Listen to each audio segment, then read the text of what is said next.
Hi, this is Dave in Real Life, and this is the weekly wrestling review, week 3, part 3. Today we're going to look at AEW, NXT and Smackdown. So let's get to this. We're going to start off with AEW, and pretty decent show as usual. It started off with Dark Order versus the Inner Circle. You'd be surprised to know that Dark Order actually won this match, but after FTR walked out near the end, leaving the Young Bucks to pretty much fend for themselves. Yeah, this is going to lead to a feud further down the line between these two tag teams. Later on the show, we had Best Friends beat Santana and Ortiz, which led to then Santana and Ortiz destroying Trent's mum's car, graffiti in it, trashing it. Yeah, this is going to continue between these two teams also. Then we had Cody Rhodes and Matt Cardona teaming up against Alex Reynolds and John Silver. Yeah, this is just a good way of getting Matt Cardona his first win on AEW. Not really surprised on the outcome of that matchup. Then we had an interesting segment between Orange Cassidy and Chris Jericho, where they had a guest moderator in Eric Bischoff, former owner of WCW and GM of Raw.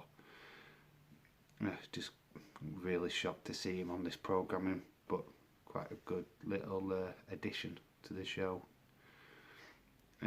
Orange Cassidy won the debate in the end. Jericho lost it. Lost his mind. I think, Orange was just a cooler dude during this segment.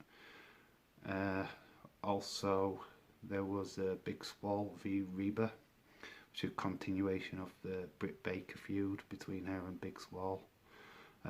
Don't know why Sheeta's not involved in this storyline. You've got a world champion and you've got people that are not even in the title running, feuding.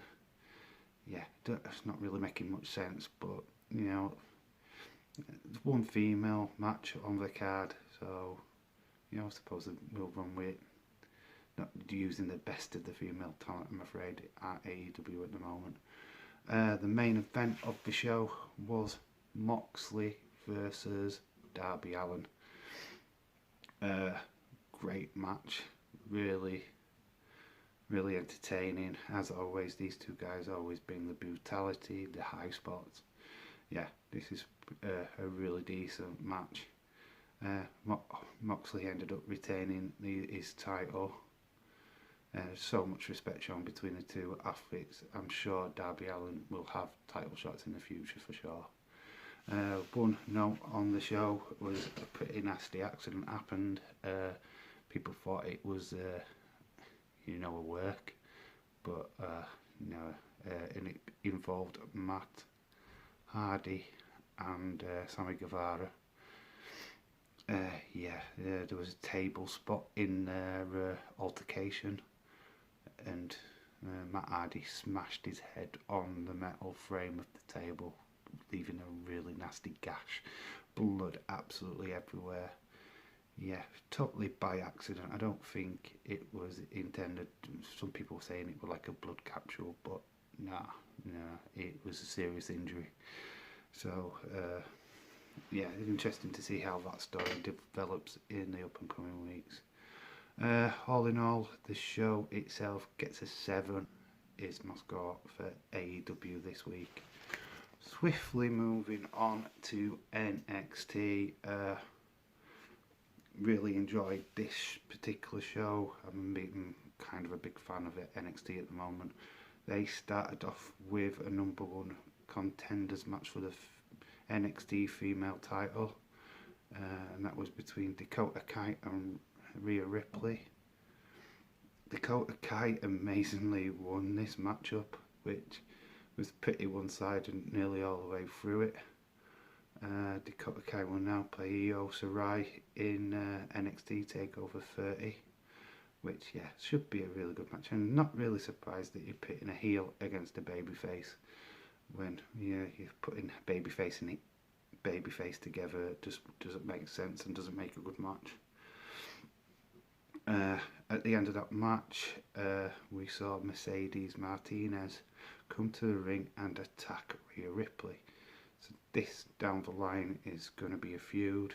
Robert Stone brand are really making their mark, especially with Martinez. She does look awesome.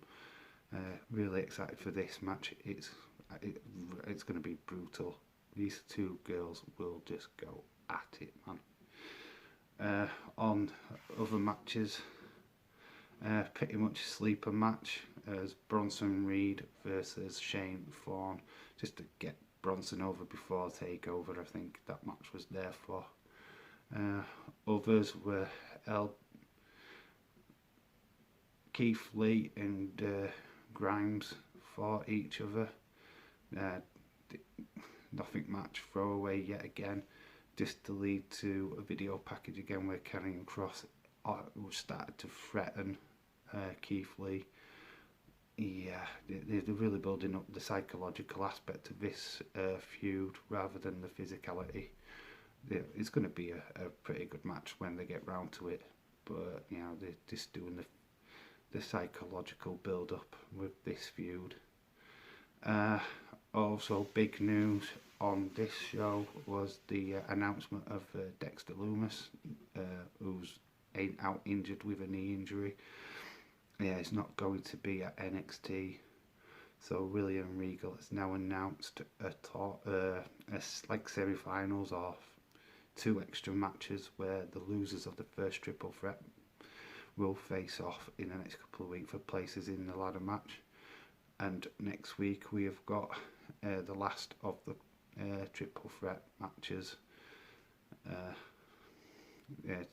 for that ladder match.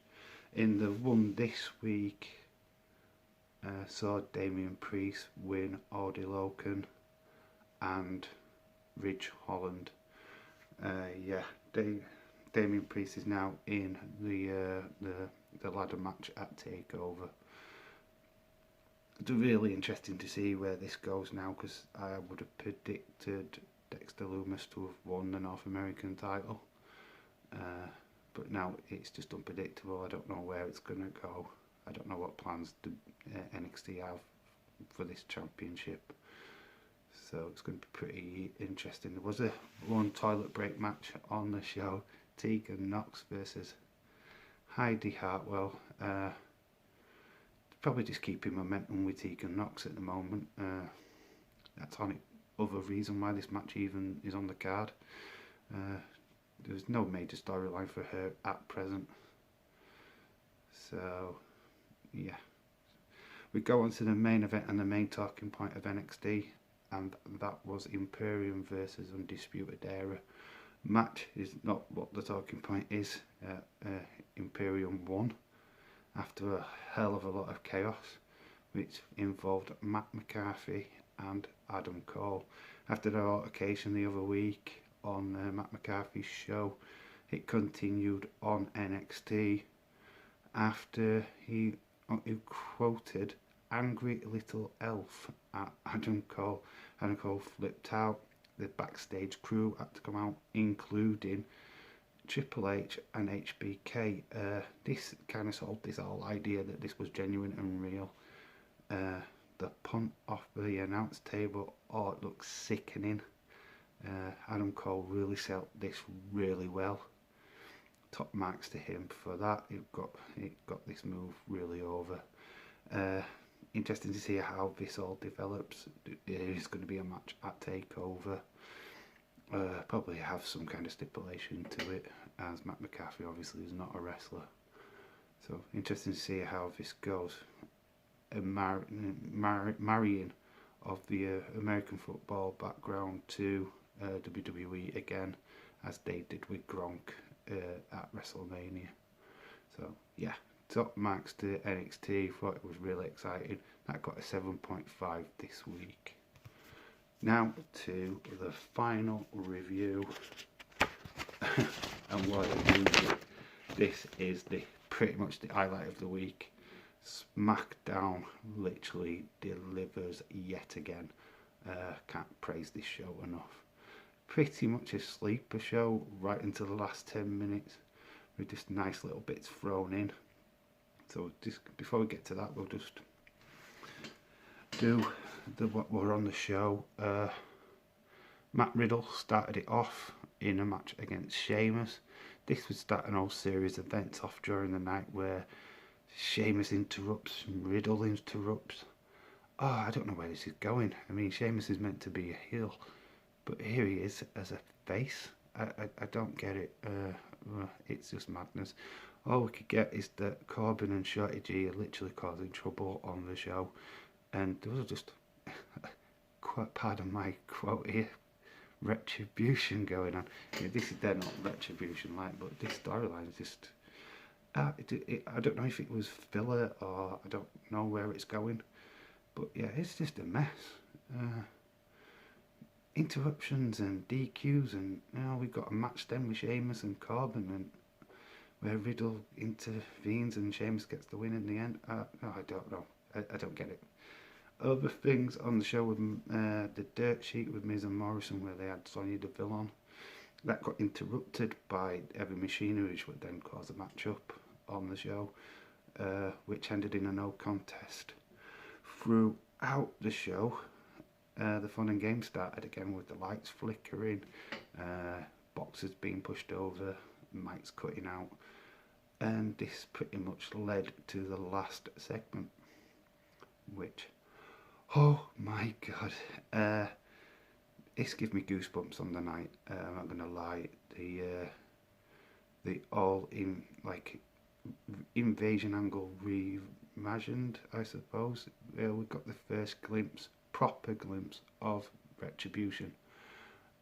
They stormed the ring, chased out the commentators, chased out the camera crew, attacked the crowd, smashed things up like the announce table, cut the ropes with a chainsaw. I mean, this was pretty brutal. Thing that I found a little bit annoying with it is you got a camera crew or a camera just filming everything. Surely there's got to be people running in to try and stop them from doing all this damage. Yeah, maybe even have a wrestler with his camera phone filming rather than it being like directed. Yeah, maybe that hands-on approach would have been a little bit more realistic, with somebody like trying not to be seen with his hand out, his phone filming it. Don't know. Just little nitbits, but absolutely awesome segment in the end. Don't know who the invaders are. As a guess, one of them would either Chelsea Green or Carmella. Got a feeling that it might just be like people like Ricochet and Cedric Alexander. But who knows? A lot of rumours going around about them being former Evolve stars. Yeah, it's just breathtaking stuff, really, and can't wait for Monday, can't wait for next week. Other segment on the show, other than that main highlight, was The Fiend. This didn't really grab me as it did last week, but we kind of got a ring entrance this week, first time on SmackDown of him coming down to the ring. Then it cut to a break, and then when we came back, Alexa was in the ring. This was what was thought at the time was footage from last week, which I still think it is. I still think it was filmed last week, not this week. Yeah, and this time Alexa stops the mandible claw and